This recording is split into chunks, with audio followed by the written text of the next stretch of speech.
Bismillah wa salatu wa salam ala rasulillah. Dans cette vidéo, on va parler du champ magnétique d'un aimant droit, de la sonde vectorielle du champ magnétique et du champ magnétique terrestre.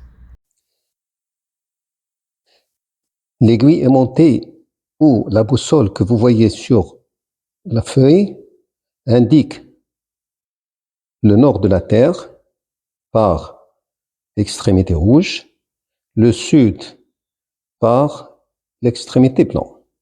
De ce côté-là, l'est, de ce côté-là, l'ouest.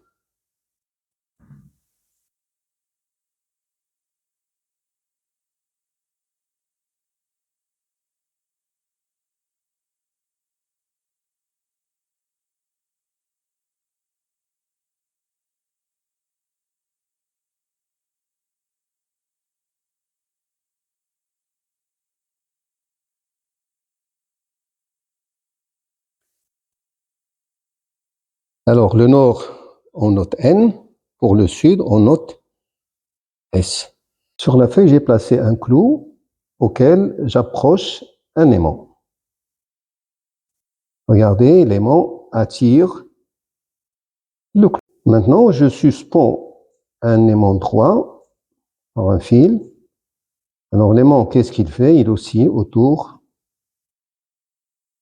de la droite qui passe par le nord et le sud.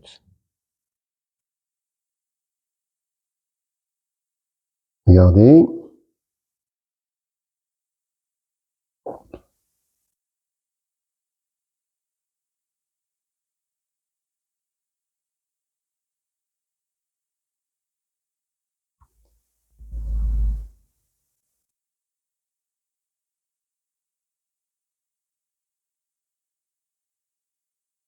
Enfin, il se stabilise de cette façon.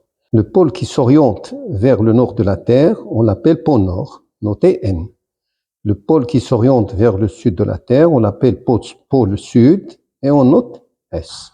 Donc, l'aimant possède deux pôles, pôle nord et pôle sud. Maintenant, je vais faire tourner l'aimant de cette façon.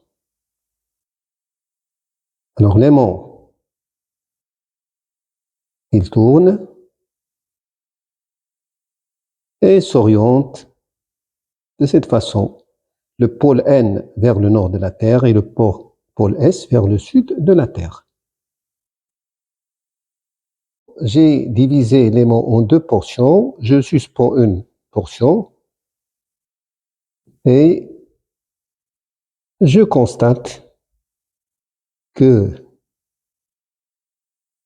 le pôle nord s'oriente vers le pôle nord et le sud vers le pôle sud. Donc même cette portion-là, il possède deux pôles, pôle nord et pôle sud. Pour l'autre portion de l'aimant, je remarque qu'il possède deux pôles, pôle noté nord et pôle noté sud. Alors, ce que je conclus que chaque aimant possède deux pôles nord et sud et je ne peux pas séparer ces deux pôles. Toujours, même si je divise ou je sépare l'aimant en portions, chaque portion possède un pôle nord et un pôle sud. Maintenant, je fais rapprocher le pôle sud du pôle nord. Vous voyez, il y a attraction. Et si j'approche le pôle nord du pôle nord, il y a répulsion. Regardez, il se repousse. Donc le sud est attiré par le nord se repousse du nord, le sud se repousse du nord. Regardez, j'essaie de les coller, mais il y a répulsion. Donc, je vais approcher une aiguille aimantée de l'aimant. Regardez.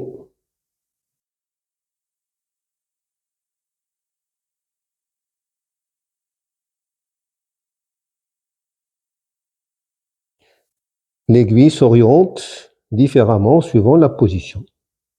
Donc, il est influencé par l'aimant. Et qu'est-ce que je vais dire? Qu'au voisinage de l'aimant, il y a ce qu'on appelle un champ magnétique. Alors maintenant, je vais voir comment s'oriente l'aiguille lorsque je la place à cette position.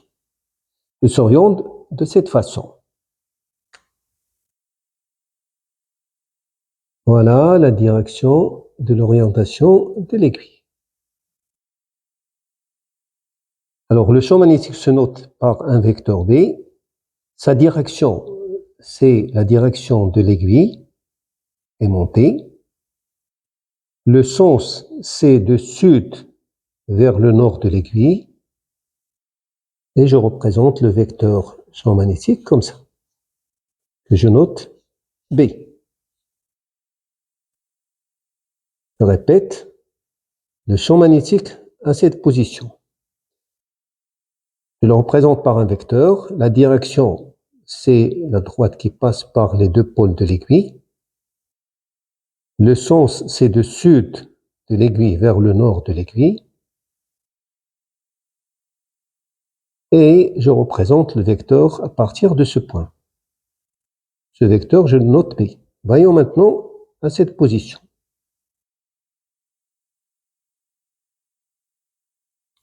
Voilà la direction de l'aiguille. Voilà le sud de l'aiguille. Voilà le nord. Alors le vecteur va s'orienter comme ça.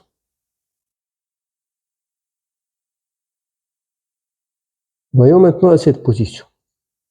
La direction de l'aiguille, le pôle sud de l'aiguille, le pôle nord, et le champ s'oriente comme ça. Donc le champ magnétique au voisinage de l'aimant a des directions différentes, suivant la position au voisinage de l'aimant. Alors je remarque que le champ magnétique B, c'est comme s'il sort du pôle nord de l'aimant pour s'orienter vers le pôle sud de l'aimant. Sur l'aimant, je place une feuille de papier et je laisse tomber de la grenaille de fer, de la poudre de fer. Regardez comment se répartit cette poudre. Alors, ils sont répartis suivant des lignes. Regardez, une ligne, une autre, une autre. Alors, ces lignes s'appellent lignes de champ. Et on voit au voisinage des pôles de l'aimant que le champ magnétique est très intense. Regardez, l'alima, il est très fixé au pôle de l'aimant.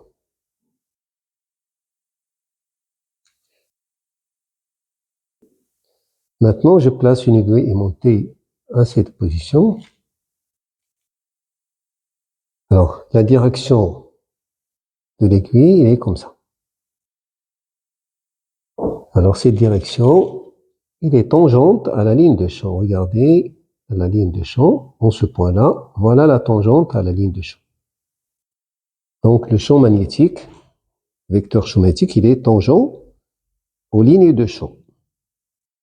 Dans le système international, l'unité de B est le Tesla, noté T. B se mesure avec le teslamètre. Maintenant, j'approche un aimant de l'aiguille aimantée. Regardez l'orientation de l'aiguille. Alors, cet aimant, je le note aimant numéro 1. Et à cette position, il donne un champ magnétique noté B1.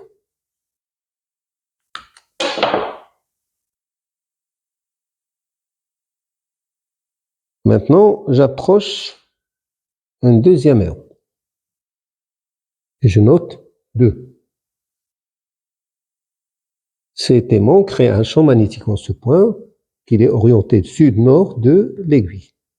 Donc voilà le champ magnétique P2.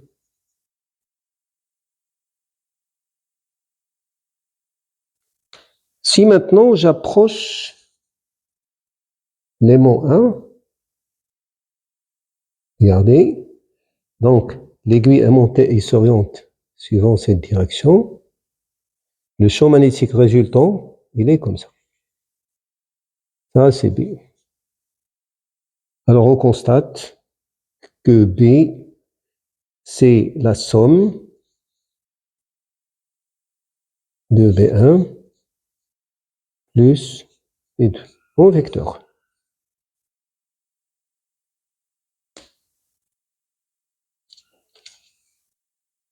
B1, B est égal à B1 plus B2. On va parler du champ magnétique de la Terre. J'ai représenté la Terre,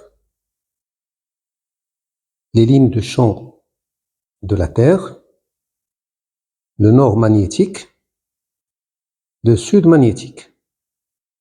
En ce point-là, si je place une aiguille aimantée, il va s'orienter suivant cette direction-là. Je représente B terrestre, le champ magnétique terrestre en ce point-là. De même, j'ai représenté l'horizontale, la verticale. Alors, la verticale, il passe par le centre de la Terre. Je décompose le champ magnétique terrestre en deux parties, BV et BH. BV s'appelle la composante verticale du champ magnétique terrestre. BH, la composante horizontale du champ magnétique terrestre.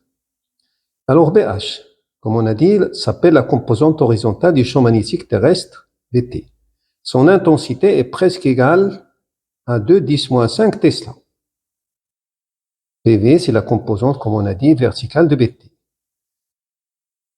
Alors on voit qu'il y a un angle ici entre BV et BT. Alors cet angle, ça dépend de la position sur la ligne de champ. Alors ce qui nous intéresse pour le moment, c'est BH.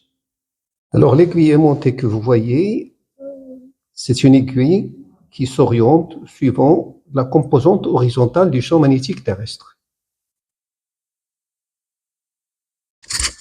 La prochaine vidéo sera consacrée à faire des exercices sur cette leçon.